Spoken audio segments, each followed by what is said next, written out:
Good morning dear students. आज हम करेंगे, अपना टॉपिक है ब्लड ट्रांसफ़र का।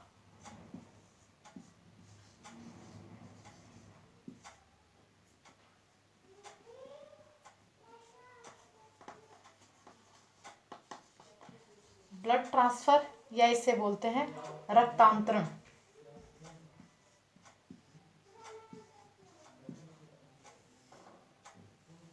रक्तांतरण बोलते हैं इसे।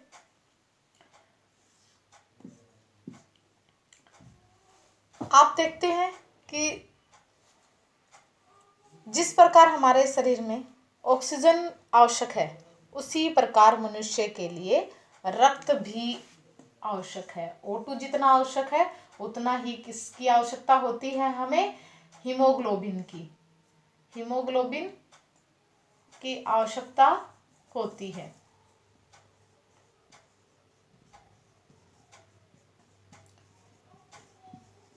ऑक्सीजन की तरह ही हीमोग्लोबिन आवश्यक होता है। बिना रक्त के मनुष्य का जो जीवन है वो संभव नहीं है। ब्लड के साथ ही मनुष्य का जीवन पॉसिबल है, अन्यथा बिना उसके वो संभव नहीं है।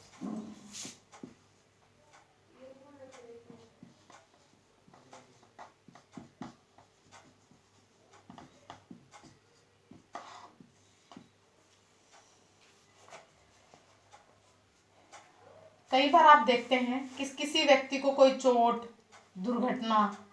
लग जाती है, दुर्घटना हो जाती है, और ऑपरेशन वगैरह जो होते हैं, जलने कटने आदि में क्या है, उसको शरीर से उसके रक्त बाहर निकल जाता है। और उस स्थिति में अत्यधिक जब रक्त बाहर निकल जाता है तो उसे क्या है, रक्त की आवश्यकता होती है। तो इसीलिए एक व्यक्ति से दूसरे व्यक्ति को ब्लड चढ़ाया जाता है, जिससे कि व्यक्ति की जान को बचाया जा सके। परंतु हर व्यक्ति का रक्त दूसरे व्यक्ति को नहीं दिया जाता है।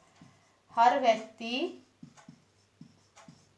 का रक्त दूसरे व्यक्ति को नहीं दिया जाता है। आपको बताया था जब हम ब्लड वाला चैप्टर कर रहे हैं तो उसमें बताया था कि हर व्यक्ति क्या है, एक दूसरे का ब्लड नहीं ले सकता है। तो उसका रीज़न भी बताया था। क्या रीज़न है? तो इसीलिए क्या है कि पहले व्यक्ति को ब्लड चढ़ाने से पहले, ब्लड ट्रांसफ़र से पहले उसमें ब्लड को आइडेंटिफाई किया जाता है कि कौन सा ब्लड ग्रुप है। ए वाला है तो ए वाला ही उसको ब्लड दे सकता है, बी वाले को बी दे सकता है, बी वाले को बी दे सकता है। तो इस प्रकार से आपको बताया था कि जो ब्लड ग्रुप होते हैं वो ही क्या दे सकते हैं, उनको ब्लड दे सकते हैं। तो इसमें उसे पहले देने वाले और लेने वाले दोनों व्यक्तियों के स्वास्थ्य की जांच की जाती है, जिसमें आपको बताया था कि उसमें एंटीबॉडीज और इसमें उनकी जांच की जाती है। रक्तदाता और रक्त प्राप्तकर्ता दोनों का ब्लड ग्रुप सेम होना चाहिए, ताकि उससे जो अवशेष बन जाता है, तो यानी अगर उन दोनों को अलग अलग ब्लड ग्रुप का दे देंगे, जैसे ए वाले को बी का दे दिया, तो उसका ब्लड ग्रुप क्या हो जाएगा, आपस में उनके क्या है, वो आपको बताया था कि उसका रीज़न क्या था। जब ब्लड का चैप्टर पढ़ा रहे थे उसमें बताया था कि रीज़न क्या है। तो उसमें उनका ब्लड फंस जाता है और वो क्या बना देते हैं, ब्लड क्लॉट बना लेते हैं।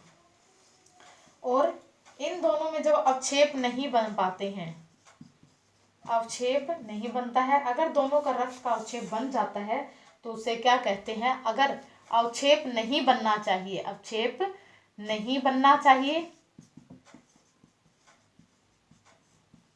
अगर दोनों का अवक्षेप बन जाता है, अगर इसका अवक्षेप बन जाता है तो क्या होगा, अवक्षेप बनने पर जो अवक्षेप बनता है उसे क्या कहते हैं, थक्का कहते हैं, थक्का बन जाता है। रक्त के थक्के से तात्पर्य क्या होता है कि जो रक्त है वो धमनी और सिराओं में, उसकी धमनी और जो सिराएं हैं, धमनी और सिराओं में रक्त बहना बंद हो जाता है। और आपको पता है कि जब यह रक्त क्या होता है, इनमें जाकर जम जाता है। अगर अवक्षेप बन जाता है तो क्या होता है, थक्का बन जाता है। थक्का क्या होता है, धमनी और सिराओं में जाकर जम जाता है और जमने से व्यक्ति की मृत्यु हो जाती है, व्यक्ति की मृत्यु हो जाती है। तो इसलिए रक्त का थक्का नहीं बनना चाहिए। रक्तांतरण करने का जो तात्पर्य है वो, यह रक्तांतरण है वो किसके द्वारा किया जाता है, वो एक सुयोग्य डॉक्टर के द्वारा किया जाता है। नहीं तो रोगी को लाभ होने की बजाय क्या हो जाएगा, हानि हो जाएगी। इसके साथ साथ रक्तदाता को, जो रक्त दे रहा है, उसको कोई बीमारी नहीं होनी चाहिए, बीमारी नहीं होनी चाहिए। रक्तदाता को,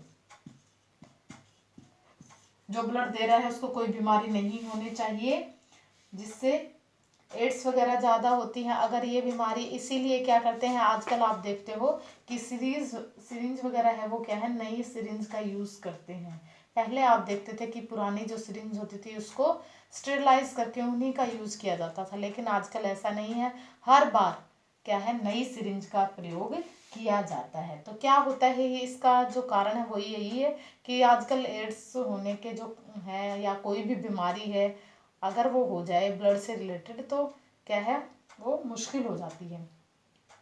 स्वस्थ व्यक्ति को रक्तदान करना चाहिए। जो भी ब्लड दे रहा है उसको खुद को पता है कि मैं स्वस्थ हूँ या नहीं।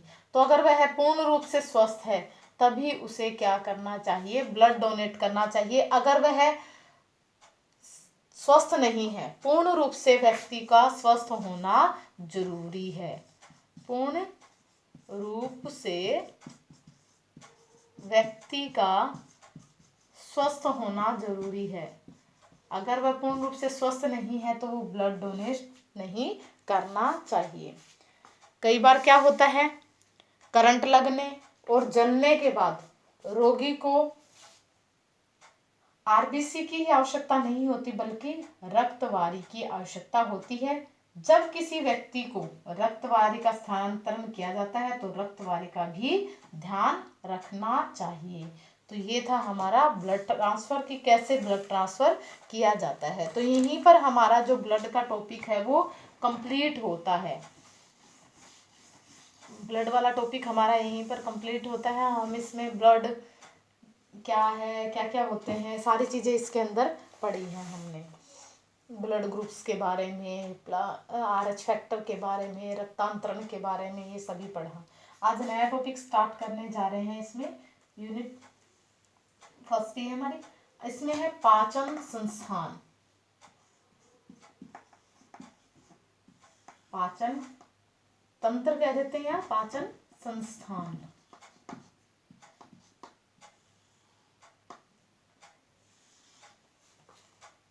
पाचन संस्थान है, यह है हमारा नया टॉपिक है।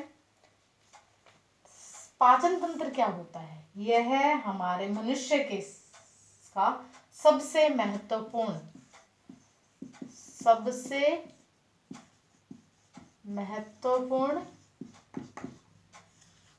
अंग है। जो ये पाचन तंत्र है ये सबसे महत्वपूर्ण अंग है मनुष्य के लिए,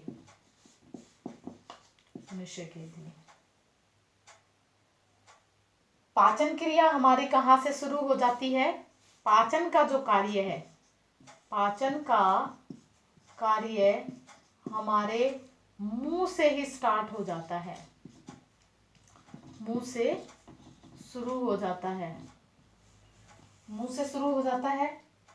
मुंह के अंदर कौन कौन सी चीजें भाग लेती हैं, मुंह के अंदर आपने देखते हो मुंह में जीभ होती है, जीभ है, और इसमें ग्रंथियां पाई जाती हैं, ग्रंथियां हैं, दांत हैं, तो ये हमारे इसके अंदर मुंह के अंदर होते हैं। मुंह से शुरू होता है हमारा पाचन और मुंह के अंदर टाइलिन नामक एंजाइम पाया जाता है। टाइलिन नामक एंजाइम है, ये बहुत ही इम्पोर्टेंट है, या कहने को कहेंगे मोस्ट इम्पोर्टेंट है।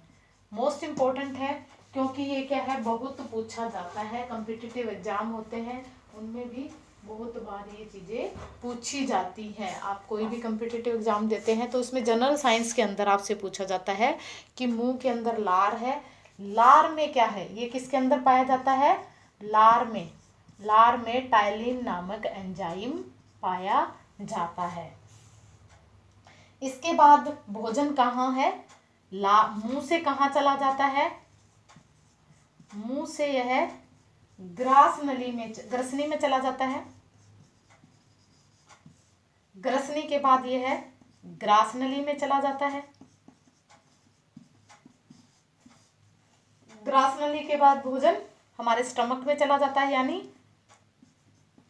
पेट में चला जाता है, जिसे हम क्या कहते हैं, अमाशय भी कहते हैं। और जो वास्तविक पाचन है वो कहाँ पर होता है, पेट, या हम क्या बोलते हैं, अमाशय बोलेंगे इसे, अमाशय। मुंह में, ग्रसनी में, ग्रास नली में, अमाशय में। अमाशय के बाद यह है छोटी आंत में, छोटी आंत, बड़ी आंत, इनमें हमारा भोजन चला जाता है। तो ये क्या है, हमारे पाचन तंत्र की से संबंधित, जो हमारे पाचन तंत्र में ये चीज़ें भाग लेती हैं, ये इसके अंदर पाए जाते हैं।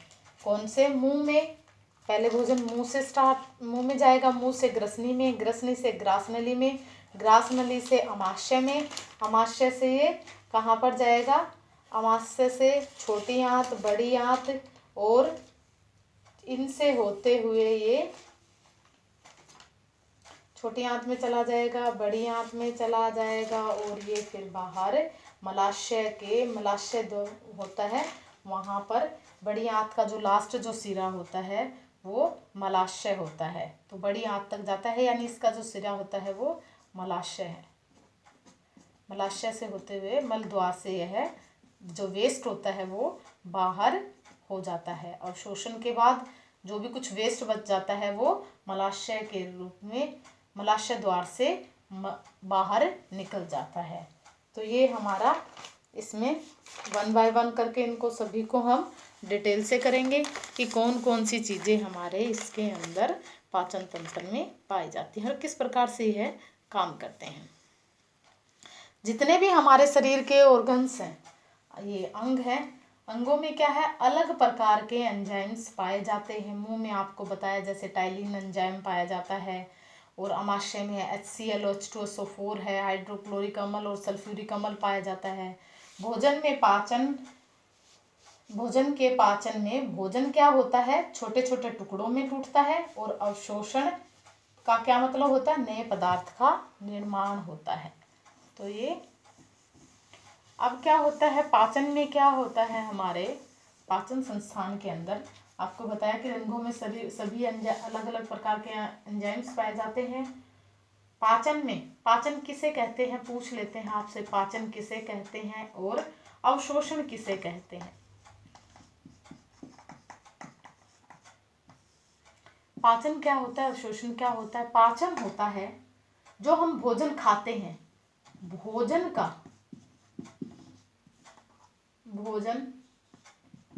छोटे छोटे भोजन का छोटे छोटे टुकड़ों में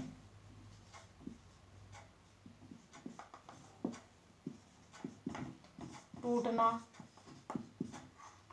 क्या कहलाता है, पाचन कहलाता है। भोजन का छोटे छोटे टुकड़ों में टूटना पाचन कहलाता है। और छोटे टुकड़ों में टूटने के बाद जो इसमें से नए पदार्थ का निर्माण होता है, अवशोषण किसे कहते हैं, छोटे छोटे टुकड़ों को टूटने के बाद में नए पदार्थों का निर्माण होना, नए पदार्थों का निर्माण क्या कहलाता है? अवशोषण कहलाता है। जैसे कि हमारे शरीर में रक्त का निर्माण होता है, तो ये भी क्या है? ये क्या है? अवशोषण के बाद ही हमारे शरीर में रक्त का निर्माण होता है। भोजन हमें क्या देता है? हमें भोजन